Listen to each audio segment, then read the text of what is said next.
du protocole de la République lors du dialogue tenu à Diamniadio au Centre international de conférence Abdou Diouf. Il a dit clairement que le protocole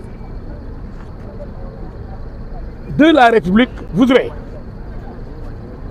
que quand il y a une cérémonie officielle,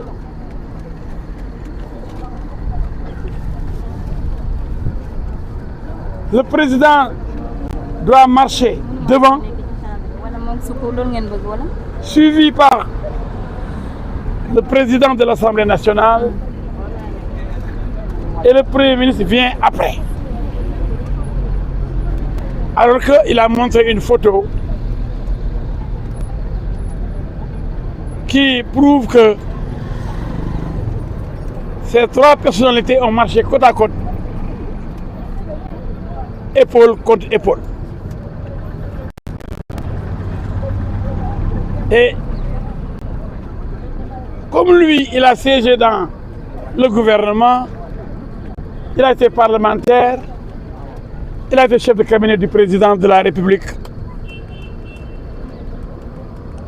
Il a voulu qu'on ne répète plus ses erreurs, pour ne pas dire ses fautes,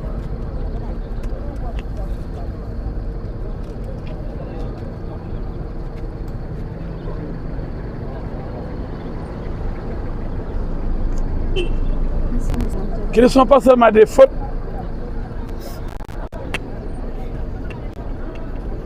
mais c'est en réalité l'élimination, la décentralisation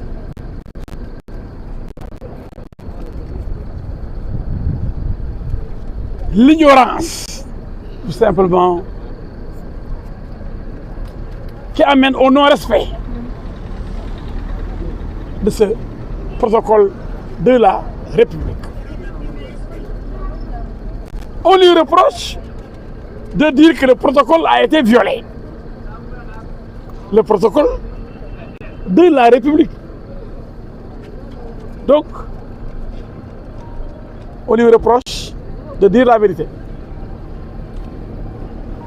On lui reproche aussi d'avoir utilisé un terme qui n'est pas certainement connu et maîtrisé. Parce que, je suis au tribunal, je vais rappeler dans quelques minutes. Ayant plusieurs synonymes. S'il vous plaît, madame. Oui, oui, je sais. Soit vous m'écoutez, soit c'est la rédaction. Donc vous n'avez pas le droit. Bien sûr. Donc, ce qu'on reproche à Moustapha, dénoncer, critiquer la violation du protocole de la République. Lui, en tant qu'ancien ministre, ancien chef de cabinet du président, maîtrisant le protocole. Et il est jugé pour cela. Et pour un mot utilisé après, gougnafier. J'ai lu ce terme qui peut signifier, qui a beaucoup de significations, mais qui peut signifier entre autres ignorant. Et il explique que ceux qui ignorent le protocole de la République, mais c'est des ignorants. C'est ça qu'il a dit. Et pour cela, il a été poursuivi, envoyé en prison et jugé aujourd'hui. Pour cela seulement.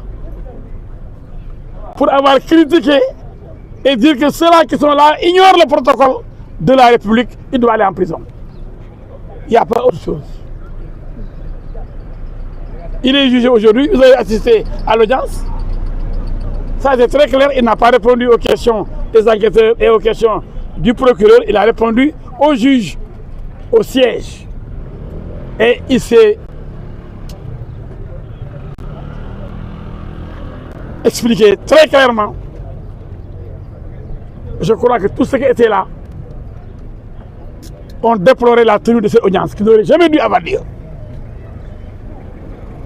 Je crois que le tribunal a autre chose à faire que de juger des gens par rapport à des mots qui donnent lieu à plusieurs significations. Voilà ce qui s'est passé. Et Moustapha Diakhaté a montré que c'est un homme libre, un homme expérimenté, qui connaît l'État, qui a servi l'État à différents niveaux, à l'Assemblée comme au gouvernement, et qui voudrait seulement et seulement qu'on respecte le protocole républicain. Et pour cela, parce qu'il a voulu, il aura voulu, il a voulu qu'on respecte ce protocole, on l'a envoyé en prison. Le malheur de Fofu. Mais est-ce que vous pouvez revenir sur ce qui s'est passé lors du procès? Parce que d'autres ont évoqué l'insérénité du juge. Et c'est d'ailleurs ce qui a mené le tiraillement de la défense élue sur la date qui a été retenue pour la défense. Je vous laisse, vous, tant que journaliste, rendre compte aux populations, leur dire ce qui s'est passé à l'audience.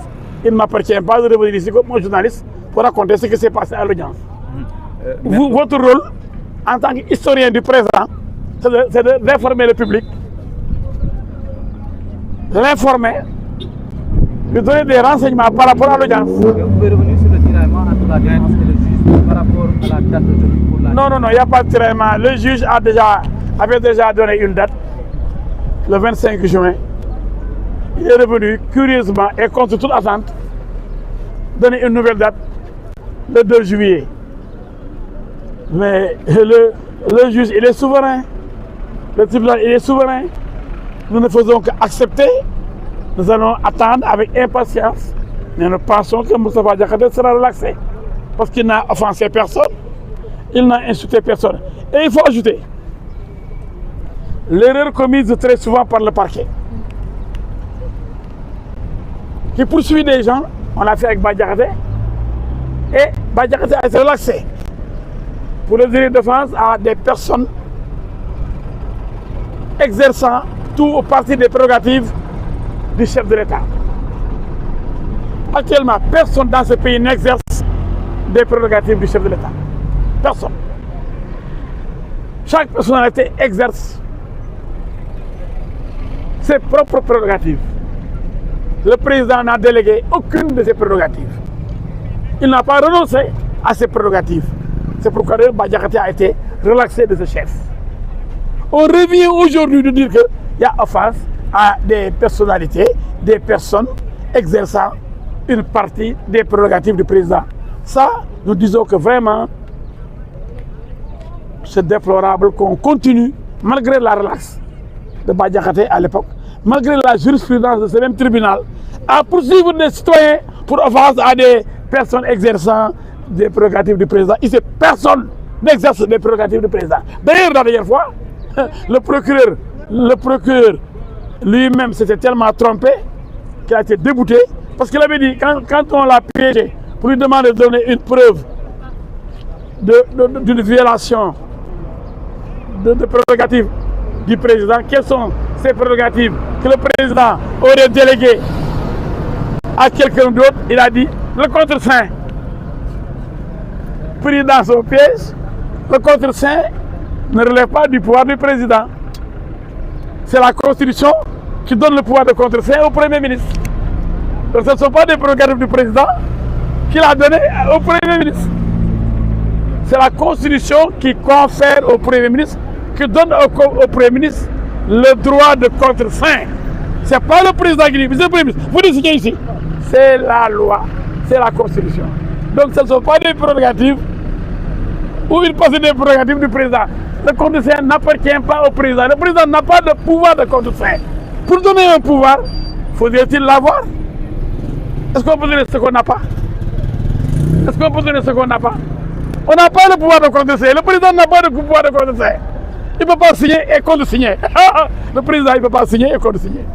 Il signe, mais il ne peut pas contre-signer. Donc il ne délègue pas la contre-signature, le contre-saint. Une erreur encore du procureur, une erreur du parquet, qui est revenue encore aujourd'hui. Alors, quelle appréciation fait? Ça, vous l'avez vu, on l'a déploré. Il y a également un rapport de demande Provisoire. Oui, nous avons eu la